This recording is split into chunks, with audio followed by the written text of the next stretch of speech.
নমঃ শিবায়। জ্যোতিষ কথা চ্যানেলে আপনাদের প্রত্যেককে স্বাগত। 2025 শনিদেবের রাশি পরিবর্তন হচ্ছে 29শে মার্চ।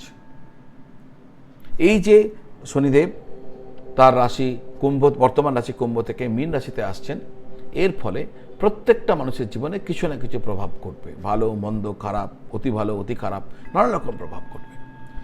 আপনারা যারা মীন রাশির মানুষজন আছেন, আপনাদের ক্ষেত্রে কি ঘটতে চলেছে, এটাই আমার আজকে আলোচনার বিষয়।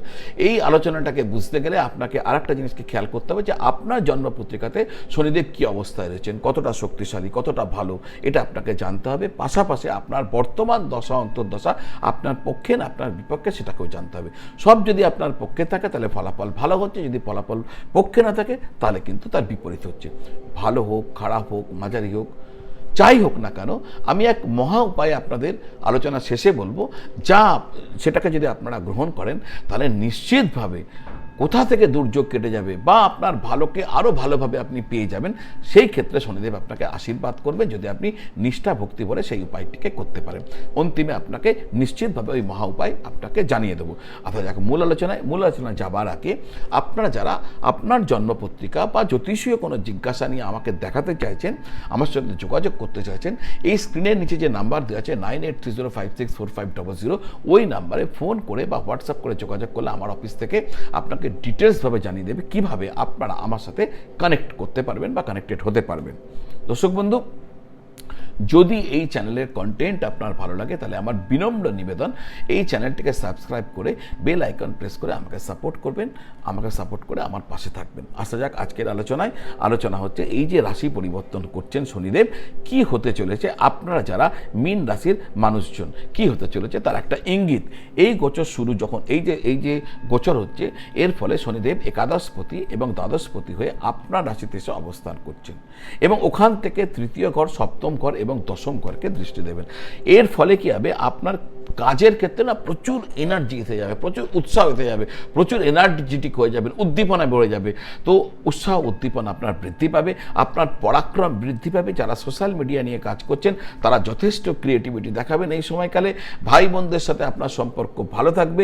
জুলাই থেকে নভেম্বর এই সময়কালে আপনাকে শারীরিক দিক থেকে সতর্ক থাকতে বলা হচ্ছে এবং হ্যাঁ, মানসিক দিক থেকেও আপনি সতর্ক থাকবেন, কারণ আপনার এই সময় কিছু অবসাদ, টেনশন আপনার মধ্যে ভোগ হতে পারে।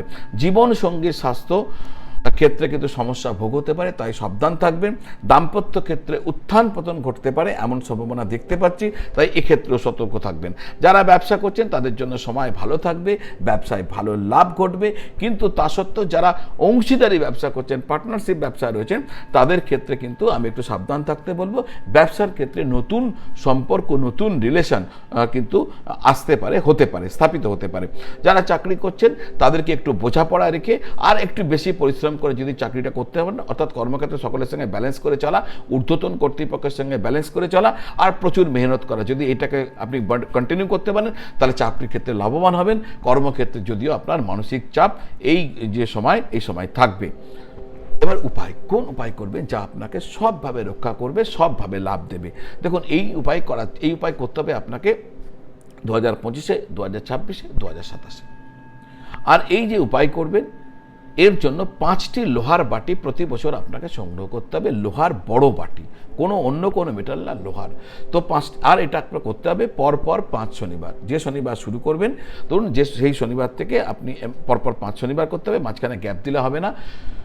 সম্পূর্ণ উপবাস করে শনিবার দিন সন্ধ্যাকালে আপনি শনিদেবের মন্দিরে যাবেন এবং মন্দিরে গিয়ে ওই যে লোহার, প্রথমে যেমন ভগবানকে ধূপ দ্বীপ দেখান বা ফুল মালা ফল যা যা নিবেদন করবেন, তারপরে একান্তে বসবেন। একান্তে বসে ওই যে লোহার বাটি, ওর মধ্যে সর্ষের তেল ভরে দেবেন, পূর্ণ পাত্র করবেন। ওই তেল ভর্তি পূর্ণ পাত্রের মধ্যে আপনার মুখ এবং নখ, আঙুল, যেটা আঙুলের প্রতিবিম্ব দেখবেন, প্রতিবিম্ব দেখে ওই তেল ভর্তি পূর্ণ পাত্রটিকে আপনি, লোহার পাত্রটিকে আপনি পূজারীকে দিয়ে বলবেন ভগবানকে নিবেদন করে দিতে।